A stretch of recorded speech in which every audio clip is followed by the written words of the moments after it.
Welcome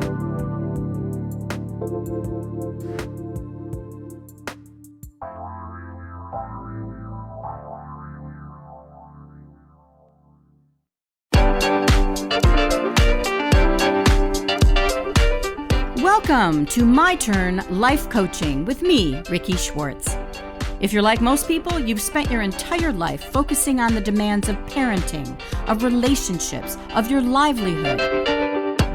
Much like you've been riding in a life-powered bobsled, leaning into what others expect of you. But I'm here to help you reclaim your life. I want to embolden you to raise your hand today and every day and say, "It's my turn." Hello, everyone. I'm Rikki Schwartz, and welcome to It's My Turn Life Coaching, Reclaim Your Life on Transformation Talk Radio. Stay with us for the next hour, and let's see if we can begin to get the seeds of reclaiming your life to take root.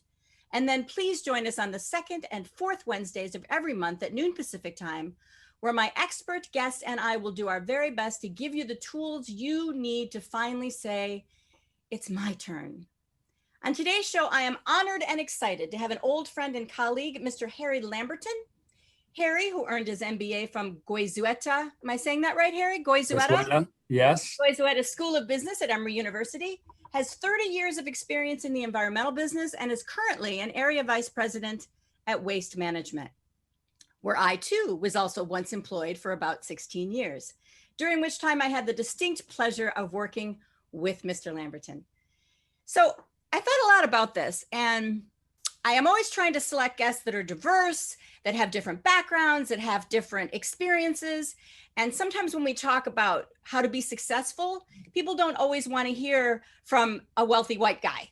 So I really thought about that a lot and made sure that I was selecting carefully. And what I can tell you is that Harry has always had a compelling and unapologetic way of challenging his colleagues and his staff members to look at things differently. And that's why I'm so excited to have him on the show today. He always encourages looking at constructive alternatives. And that's what this show's all about, is looking outside yourself, look at constructive alternatives to what you've already been doing.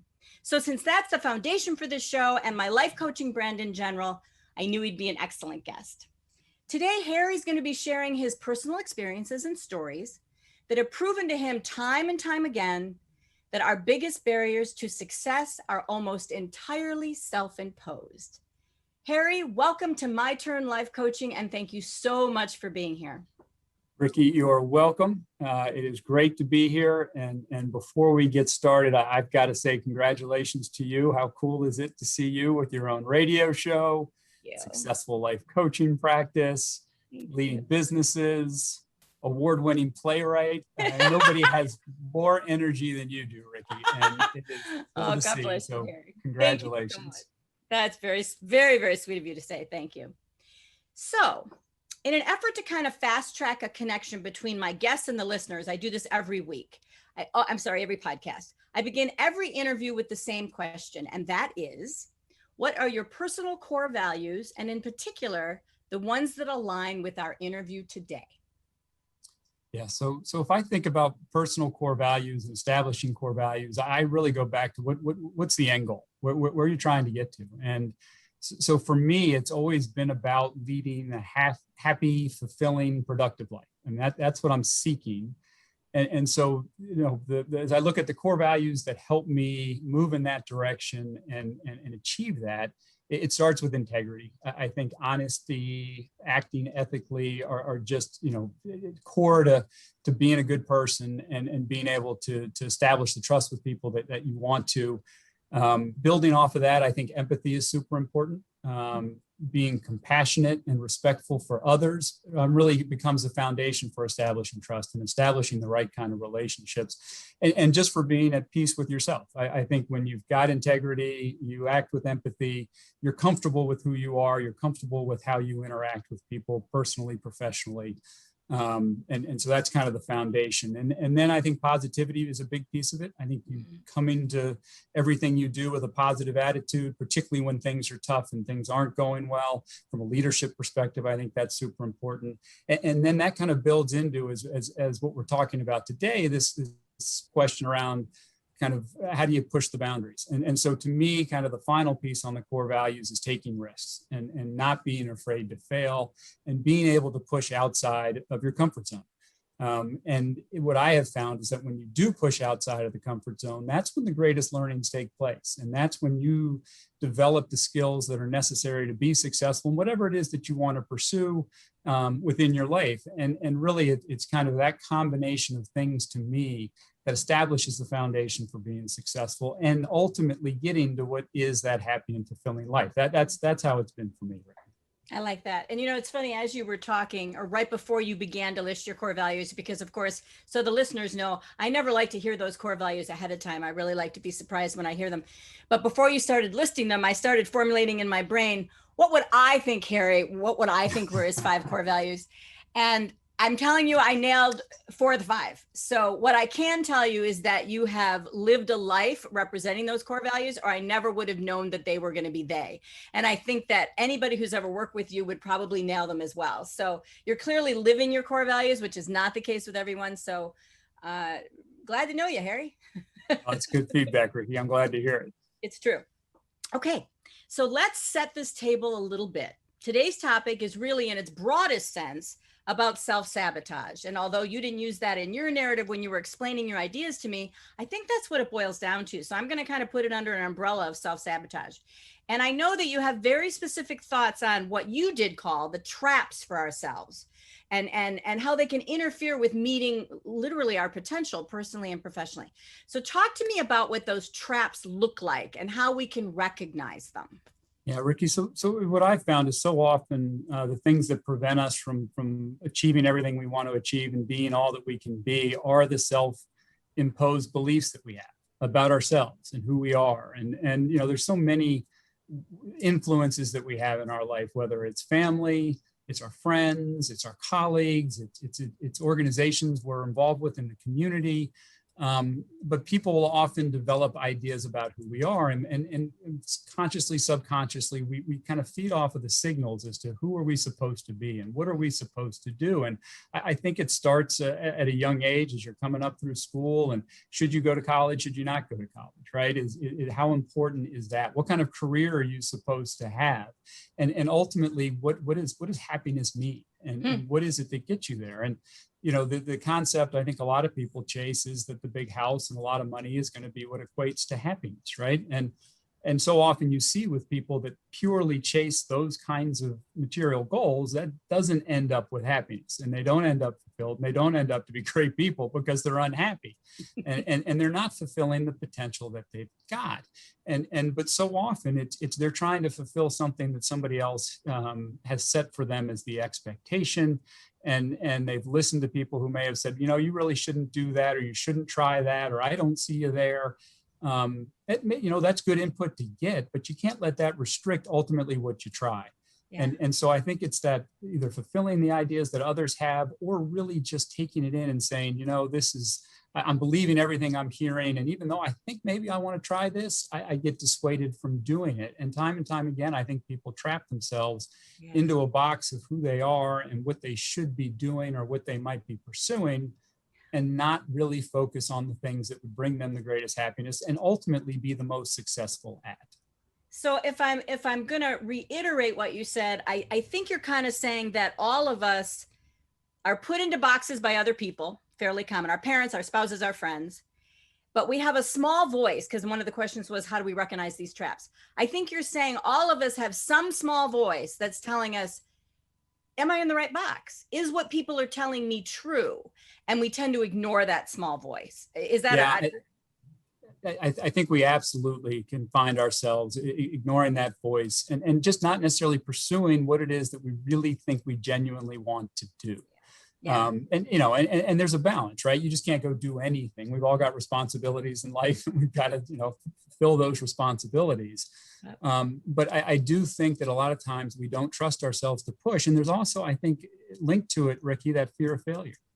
And how am I going to look in front of others if I don't achieve whatever it is I'm trying to go after, particularly those who told me that I wasn't going to be successful doing it, or am I going to disappoint somebody? Yes. And failure to me is such a wonderful vehicle towards learning. And that's where you grow, and that's where you do understand, and that's how you do get better, is doing something. And you don't want to fail all the time. That's not a recipe for success, but certainly taking risks, doing different things, and as you said, trusting yourself sometimes that, look, I appreciate all the input, but I've got to just take a risk here and do something new. And sometimes it's even just the voice inside yourself where you're not sure yourself if you're going to be able to do something, but recognizing, look, if I'm going to grow and I'm really going to get to the point where I'm going to be more successful and able to take on greater responsibilities or do different things, I'm going to have to develop. And sometimes that means taking that risk and ignoring the own voice that says, I don't know if you're cut out to do this yourself. And that can be a dangerous trap, whether it's external or internal.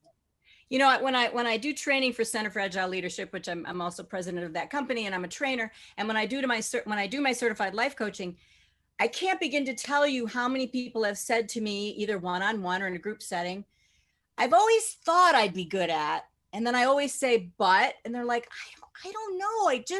I figure if I would have been good at it, I would have done it a long time ago. And I'm like, you realize you're the one who makes that choice, right? So if you've always thought, if that voice has been saying to you always, for as long as you can remember, why do you think that voice is talking to you? Ignoring it is just going to make the rest of your life what it has always been. So that's pretty much what I try to tell the clients. Listen to the voice. It's definitely there for a reason. It's the same voice that tells you, maybe this isn't a good fit for my job. Maybe this isn't a good fit for my spouse. Maybe all those voices, we ignore them all the time because to not ignore them is really scary.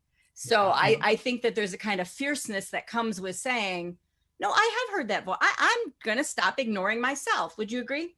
Yeah, and I think it's almost a skill you develop, that over time, as you ignore it and you learn how to deal with it and you overcome it, and you see success as a result of it. Yes. Then you get better at doing it. So yeah, I agree for sure. Absolutely perfect. And I also think, and we're going to take a break in just a few seconds, I also think that the power of denial, if I've learned anything in my number of years, is that the power of denial is more powerful than I would have ever even imagined. And that's literally saying, no, I'm fine. This is good. This is all good. This is good. I'm happy. I'm where I should be. And then when you look back 5-10 years later, nothing could have been further from the truth. So keep your denial voices in check. We're going to take a 3-minute break. And everyone, you're listening to My Turn Life Coaching, Reclaim Your Life with me, Rikki Schwartz. Stay tuned. We'll be back in 3 minutes with Harry Lamberton.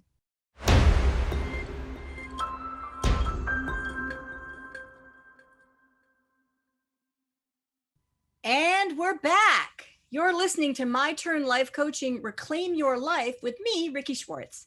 My guest today is Mr. Harry Lamberton, an Area Vice President at Waste Management. And today we're talking about what he views as the obstacles that we put in the way of our own success. Before we jump back in here, I want to remind any of our Facebook Live guests that if you're listening or watching that way, you can always type any questions or comments into the field, the comments field. Or you can call the studio while we're airing to speak with myself or Harry at 800-930-2819. We'd love to hear from you. 800-930-2819, or type something in the Facebook Live comments section.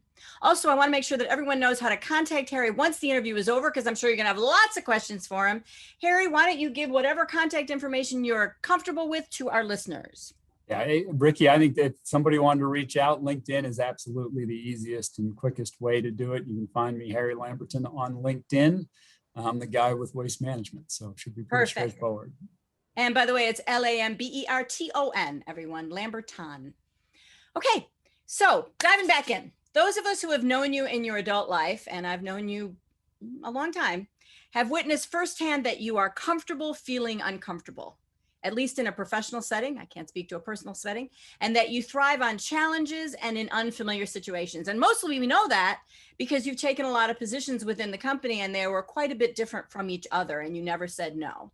So have you always been, this is my question that I wanted to jump into, have you always been self-aware enough to steer clear of those self-imposed traps we talked about earlier? Or was that something you learned to do over time? Yeah, Rikki, I think it definitely is something for me that I recognized over time. And I don't think, starting out coming into the working world that they were even there, and just kind of had an idea. I entered on kind of the sales side of the business, and very much thought of myself in that way, and pursued that was the career, and that was the direction I was heading. And then over time, even within the sales arena, trying different things, going to different companies and trying out different services, all in the environmental field, but doing different things, start to recognize with each one of those new positions, using different skills and being good at different things, and being surprised by some of the things that, wow, that I did better at that than I thought I would, or I enjoyed that more than I thought I would. Right. And so over time, and so I think there's a piece of it. Certainly I've always been willing to take risks and interested in doing different things and trying different things. And so that's always been there. But recognizing that there were some self-imposed restrictions on things that I thought I was going to do well at was different. And so sometimes it was pushing myself, but at other times it's getting a push from a colleague or a boss or somebody else who recognizes that you're setting some sort of a barrier for yourself. And so always having those kinds of relationships, Rikki, has been important for me in really developing that understanding that at times I really was restricting myself in ways that I shouldn't be. So let me ask you this. There's been a trending term these days has been imposter syndrome. And I think everybody has suffered from it. I can absolutely attest to the fact that I'm doing a radio show, for heaven's sake. So a lot of times I'm thinking, what on earth was I thinking? What led me to think I could possibly succeed at this? So with regard to that, if you're going to live a life like you're suggesting and encouraging, to live a life of no boundaries and not trapping yourself, I think it's going to lend itself to, at least temporarily, that sense of imposter syndrome. Wouldn't you say? And I want my listeners to feel comfortable with that, but tell me if you agree. So I'm not, I got to be honest, I'm not totally familiar with imposter syndrome, but I can with the imposter piece, I think I can figure out what we're talking about here. And so, yeah, I mean, I think anytime you step into a new role, you probably feel like that imposter, right? That you're pretending to be something and you haven't.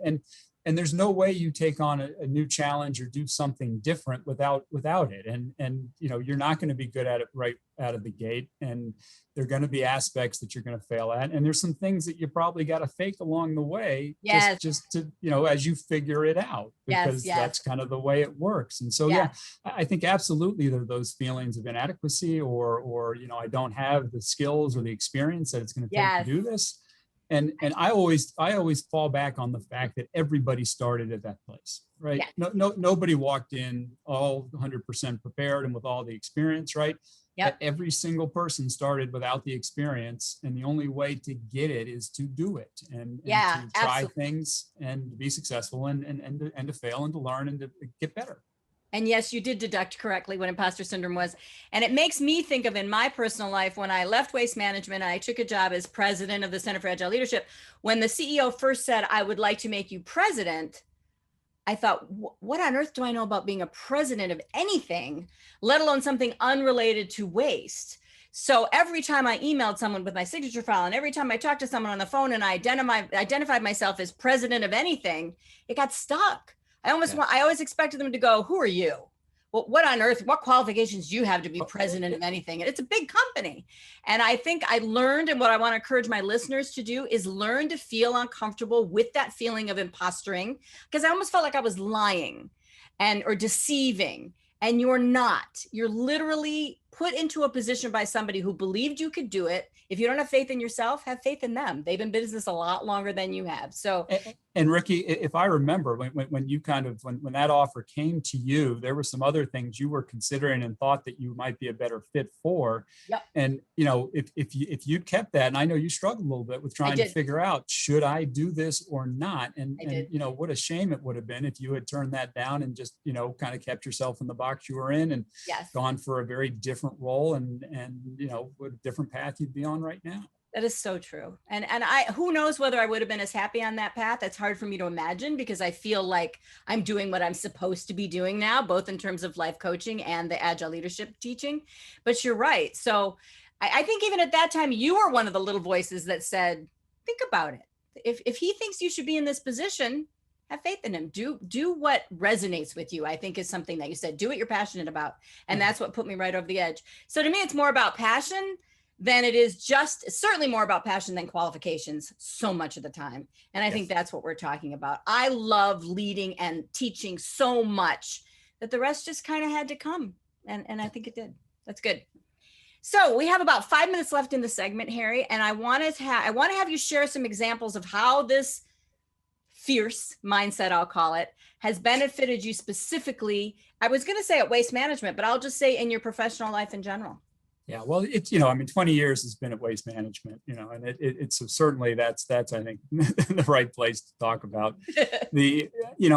so as I said, kind of started off in the sales part of the business. And it was, with our sustainability services division that you and I both worked in here, was on kind of that sales business development side of it. And the guy that was leading the business back then, we both know him, came to me at one point and said, look, we need to get you into some operations, right? And I want you to run the Gulf Coast for us and grow the West Coast for us and take on that.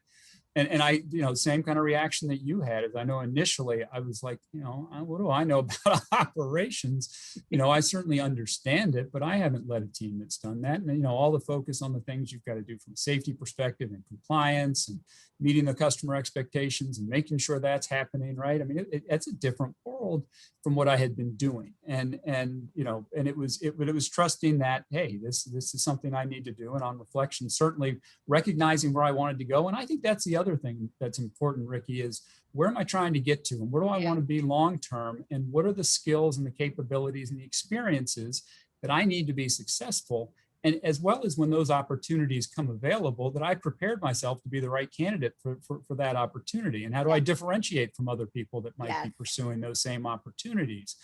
And so that was that first time when I really kind of understood, hey, if I step out of my comfort zone here, there's a big upside. And you got trust that at the end of the day, look, if this fails miserably, life isn't over, right? You pick yourself up, you dust yourself off, and you go try something else. It's one of the great things about where we live is we've got the ability in this country to do so many different things and pursue whatever the interest is. And when something doesn't work, there's something else there, and you got to have faith in that. Yeah, I think faith is going to be a word we're going to come up upon a few times. Faith in yourself, faith in the person who believes you can do it, faith in the kind of the universe to be a safety net for you if and when you need it. I think faith plays a big role in this opposite of letting yourself be trapped. I'll put it that way. And I also wanted to mention one more thing here, and this is why I always start with our guests for the core values, because again, I have a lot of clients that are like, I have a decision to make. I don't think I'm the right fit for it, but maybe I am. I'm excited about it, but what if I fail? I always have them go back to their core values in addition to the things you've been talking about. Go back to your core values. If you think this position is going to violate any of those core values, your decision's made for you.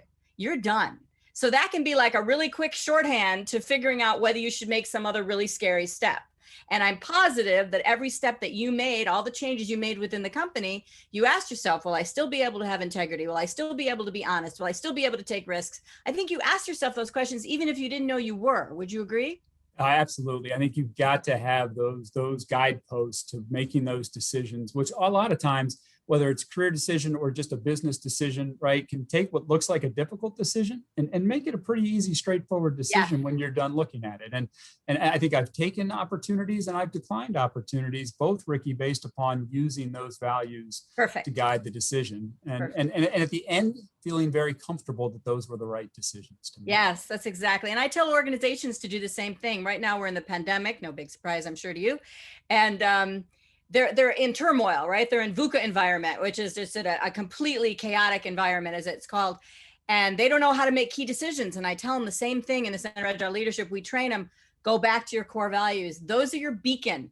Those are always going to make the key decisions for you. They're going to guide you at a time where nothing else feels constructive. So I think personal, professional, organizational, it's all the same approach. Yeah. And Rikki, I'd say, just to add on, as we were talking about earlier, kind of moving and trying different things, it was after that experience that I realized, it's a lot of times I think people have this feeling that advancement is a linear process and that to get it, you need to keep on the same trail. And I've got the opposite opinion and have kind of pursued that professionally, is go as many different directions as you can. And so Yes. moving into different roles is going to give you wonderful new perspectives that ultimately makes you a much more capable person in evaluating opportunities in the world and pursuing what you want to pursue. And you're that much better at it. And so I encourage folks, don't stay on that linear path. Step Like out. that. If you think you're a salesperson, do some operations, get into a more of a financial role and try Good. different things that are going to develop you, as well as expose you to new things that all of a sudden you find, wow, I'm good at this and didn't know that I would be. And then it expands your opportunities and your horizons even more. Perfect. Right now, we're going to take our second break. You're listening to My Turn Life Coaching, Reclaim Your Life with me, Rikki Schwartz. When we come back, we're going to talk with Harry about how he's avoided imposing personal boundaries in his personal life, not just his professional. So stay tuned. We'll be back in 3 minutes.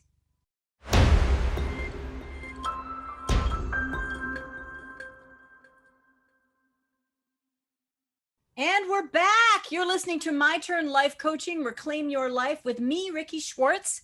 Today, I have the honor and privilege of speaking with Harry Lamberton, and we're talking about breaking free from self-imposed traps and boundaries. So Harry, in the last segment, we talked about your observations related to breaking free from ourselves in a professional setting. And we all know you've been exceedingly successful doing that at Waste Management. But we've known each other a long time. And I also know that you've pushed an awful lot of limits in your personal life. One comes to mind in particular, because that is a boundary I will never push. So in this third segment of the show, for about 10 minutes or 11 minutes, I'd love for you to share some examples of that in your personal life with our listeners. So, Rikki, I think we when I think about it from the personal standpoint, it's one of the examples for me was kind of how I thought about myself from an athletic standpoint. And as a kid, loved sports, always loved being on teams, being part of teams. Was never the star athlete, and recognized from a very early age that I wasn't going to be. There were plenty of good buddies that were much better on the field than I was. But I loved the practice, loved the games, loving being part of it. Being a role player is ultimately what I was on most of the teams that I was on, and loved that environment, loved the competition, and contributing and being part of that team. And a lot of the sports I played were running sports, soccer, lacrosse, that sort of thing, and enjoyed it. But it was interesting, in reflection, that playing those sports, I never really thought of myself as a runner. And I always kind of hated running for the sake of running. Just never understood it. And so fast forward, in my late 20s, living in Atlanta, Georgia. And we lived in a great neighborhood called Virginia Highlands. That time of life I started having kids. I've got 3 boys, and we lived in this great neighborhood. And in Virginia Highlands, every June, there's a big kind of urban festival that takes place in the neighborhood. And there are bands in the park, and they're, the merchants set up with food and arts and all that sort of thing. And it's just a great weekend. And anyway, on the Saturday morning of that event, they ran a 5K, a 3-mile race. And the finish line ended literally right in front of our house. And so when we first moved in, I walked out during the first Virginia Highlands Summerfest, and all these people are running across the finish line right after doing it. And I'm looking at them going, nuts, right? I'm not doing that. And then the second year went by, and they're there, and I'm like, it seems kind of silly that I live here. I got to do this once, right? And so anyway, third year, I'm like, okay, I'm going to go run that thing. And so 5 or 6 weeks out, I said, all right, I'm going to train for it. And the goal was just to finish. I just want to run 3 miles, right? And that's going to be the big goal. And so I trained for it, and I got a little training program put together that somebody gave me that knew what they were doing. And I trained, and I hated it. I'm like, this just is the worst. It hurts, and it's boring, and I can't wait till this race is done. And the surprise, Rikki, was when the race happened. And so not only did I finish the race, which was great, but I did much better than I thought. And what happened that I was Hey, Harry, one by, second. Do you mean you did better than you thought in terms of endurance or speed, or both? Both, I would say. So both. And time was definitely the big surprise. Was the time I was able to finish in was much better than I expected, as well as being able to finish at all. And so, but it was when the race started, what I realized had been missing that I hadn't realized was that athletic competition. And so, coming into an adult life, there really wasn't that much of it, and I hadn't recognized its absence And when I finished, the second I finished, I was like, I think I can do better than I just did. And I wasn't going to win the race, and I had no delusions about that. But I recognized, this is something I could do better at. And then all of a sudden, the running had a purpose, and it became something that to me was fulfilling, and I got better at it. And what then was interesting was, I went and got my MBA after that. And coming out of the MBA, I was like, all right, I need a new challenge. I want to do something. But I after I got the MBA while I was working, I kind of wanted a break from the books and all of that. And I'm like, I'm going to try and run a marathon, right? And that became the goal, where I went from I'm not a runner to I'm going to run a marathon. And that went well. And then I was like, well, I think I can qualify for Boston, which you got to get a certain time for, and was successful doing that. And Rikki, it was in reflection, I discovered that, hey, I'm pretty good at running, and I'm particularly good at distance running. But I didn't think that was the case. And it was totally a self-imposed view of myself that had said I wasn't a runner. And it wasn't until, something shook me out of it that I embraced it. What I like best about that story, in terms of metaphorically, and for myself and for my listeners, I will never be a runner. You and I have discussed this numerous times. But you didn't sit down one day and say, I'm watching them cross the finish line, I bet I could be a runner. You didn't do that. Well, that's not what sparked your interest to begin with. What sparked your interest was an element that you hadn't considered before, and that was the competitive element.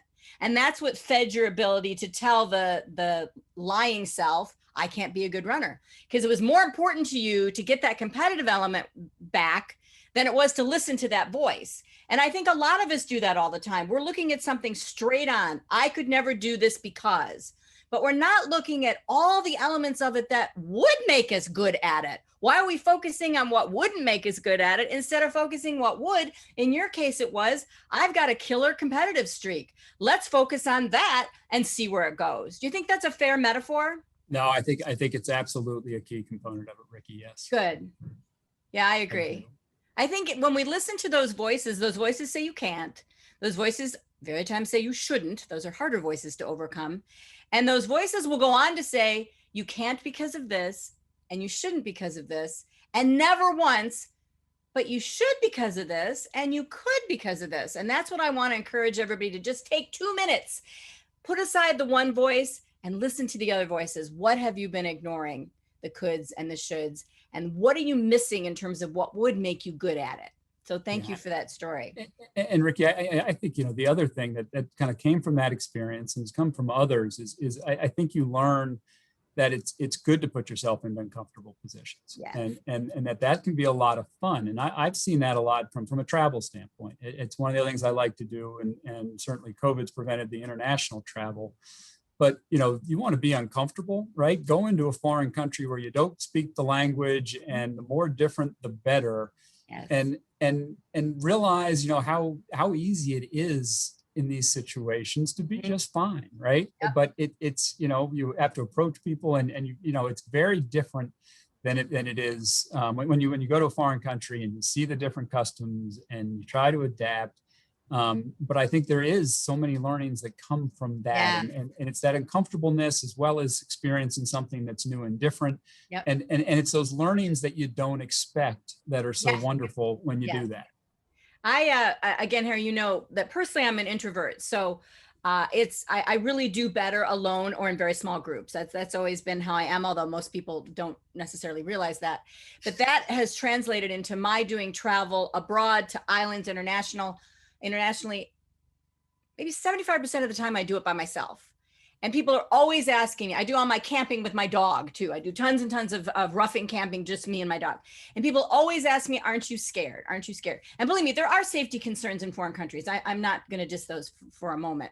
But what I can tell you is what you're talking about, that opening up, that figuring out the culture, that understanding the differences, I want to do that by myself. I don't want somebody else's voice in my head. I want to take it head on, learn what I can learn, be fearless, and figure out how this applies to my life when I get back home. So I think travel is an excellent example, whether you're alone or otherwise, of saying, if you're afraid to try different cultures and things and foods and people, imagine how much you're limiting yourself in your home life. So I love that you brought up travel. Couldn't agree more.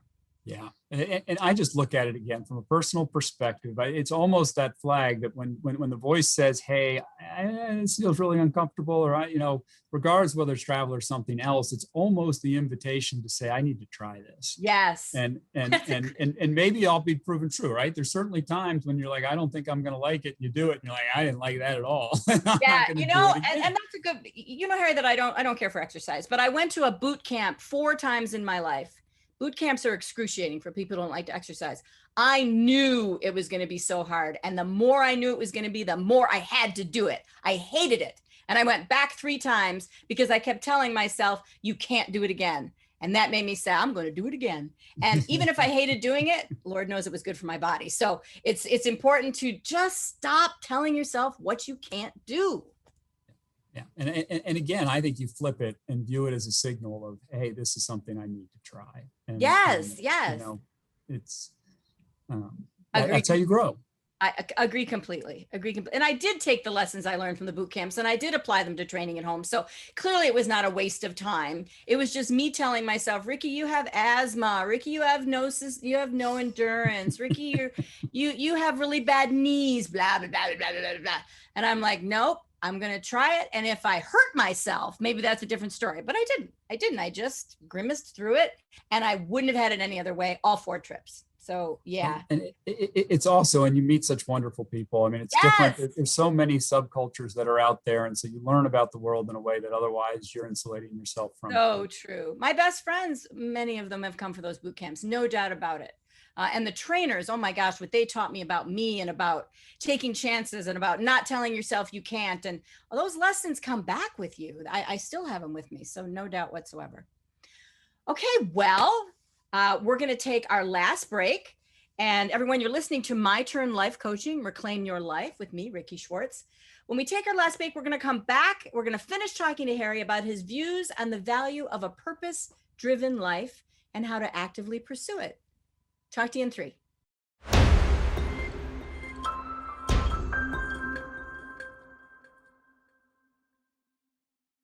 Welcome back. You're listening to My Turn Life Coaching, Reclaim Your Life with me, Rikki Schwartz.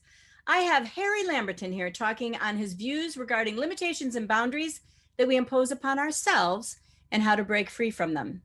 So Harry, in this last segment of the show, and for about 6 minutes or so, I'd love to hear your views because I'm pretty sure they tie into what we've been talking about pretty closely with what a purpose-driven life looks like and how that does tie into what we've been talking about. Yeah. So Rikki, I kind of formulated my opinion on this, and we talked about travel earlier and how eye-opening it can be. And for me, one of the most impactful days I've spent in my life was a trip. I was in Krakow, Poland, and went out to the concentration camp, Auschwitz. And visiting Auschwitz for me just really got me thinking. And you walk around and you see the barracks that people were housed in, the conditions in which they lived. You see the train they came in on, the ovens. I mean, it's horrific, right? But you think about people surviving in that environment, and it really, for me, became really interesting. So after I visited, I read a number of books written by survivors, in which they talk about their life there. And one of the consistent themes that you hear that in all the books I read from written by survivors was the need for purpose. And they talked about, I mean, this is in terms of life and death, right? And there were stories of people that would live in Auschwitz for 2 years, 3 years, and survive the winters. And this was labor in the cold with no warm clothes and malnourished. I mean, just the worst conditions, right? But there'd be stories about somebody who would survive those conditions, and they would do it because they were, for many of them, waiting to see a loved one, a child, a wife, a husband, and they would get news that person had died, and within days they would be dead themselves, right? Yes. And they'd lost that purpose. And you see that sometimes with people when they retire. If they don't have something to replace the work with, you see it sometimes. People retire and die soon after. And it really struck me with how important that purpose becomes and how you need to have it. And it's some of the advice that my father gave me was, look, don't retire at 50. Don't do that, right? You need to have purpose in life. And so when you think about, setting up with your goals and your parameters, but having goals that you're focused on and where you're trying to go, and having that being personal and real to you is absolutely essential. And when you have that and you've got places and it doesn't have to be specific, right? You don't have to say, I'm in 2 years, I want this job. That's great. And you can set those goals and those are necessary and good to have in life, but having some feel for where you're trying to advance and where you're trying to go. Because as you said earlier, those guideposts for how do you make decisions about the choices you make in life are so important. But ultimately, if you don't have some kind of purpose behind what you're doing, I think it becomes hollow, and it gets back to the happy, fulfilled life. I think you end up with an unfulfilled life because you're rudderless. And so without identifying that purpose, and it's not something you just wake up and figure out, right? It's over time. And I think it probably changes over time too, as you mature and have experiences, and what becomes important to you shifts and adjusts and changes. And so you need to think and adjust your purpose with that. And I think it's multiple purposes, right? I think that's what you find, and you develop multiple interests that you can pursue and try to achieve and fulfill the purpose that you set for yourself. And I just think it's essential. I really do. What that reminds me of is I can't count on 15 hands how many times people who know that I'm driven by passion, who know that I'm driven by core values, they always tilt their head a little bit when I say I spent 16 years in the waste industry. And they say, so your passion was garbage? Your core values are centered around hazardous waste? I'm like, no. That was the purpose of the job. My purpose was to lead, was to mentor, was to encourage, was to make sure everybody on my staff of 42 people felt protected and supported. They got me up in the morning. My ability to work for them got me up in the morning to serve them. It wouldn't matter what industry I was in. So I also tell people, don't get too hung up on what job you're doing. Get hung up on how it makes you feel in terms of your core values and purpose. And it is, I look at waste management for me, Rikki, and the purpose and the work we do. And this is always for me. I take huge pride in being with this company and being part of this industry. And I talk with all the employees that we have, is what we do matters, right? And protecting the environment. If we're not here doing it, communities suffer, the environment suffers. We make every single person in this company makes a tremendous difference. And that gets back to that purpose. And it's part of what drew me into the environmental business, was recognizing not only can I make a great living, right? But there's a whole lot that I am contributing beyond just making money. Amen. Which for me was super important. And it was funny. That was one decision at a young age I made that was a really good one. Good. And I think I'm really glad you clarified that a waste business is not just a waste business, because I've spent my life telling that tale, but I'm glad to hear it from you, because yes, I think we don't know how the sausage is made. Trust me. At Waste Management, the sausage is made such that you are protected, and you always will be. So I couldn't agree more. Thanks for pointing that out as well.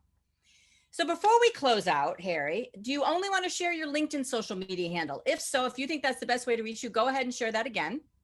Yeah. So I'm Harry Lamberton on LinkedIn, Rikki. Easy enough. Lamberton. Thank you. Thank you so much. Do you have any closing comments before I wrap up, Harry? I don't, Rikki, other than, hey, this has been a ton of fun. It has. I think, oh my gosh. It's as I think you found another calling. And so I think that is fantastic. It's amazing that you're as early into this career as you are, because certainly you do it effortlessly and your skills lend yourself very well to it. And so it's a lot of fun to be able to do this with you. And so thank you for inviting me to join you. My goodness. Thank you so much, Harry. If any listeners are interested in finding out more about my life coaching services and how they're designed to help you reclaim your life, go to myturnlifecoaching.com. And there you can also go to the podcast tab to find recordings of this and all of my Talk Transformation radio shows. Finally, of course, I thank you again, Harry, for challenging all of us to look for the traps that we're laying for ourselves day after day. I challenge all of you to spend some good time figuring out what those traps are. And if this whole idea of self-sabotage interests you, as it completely fascinates me, you don't want to miss our next show titled Weakening Your Internal Saboteurs.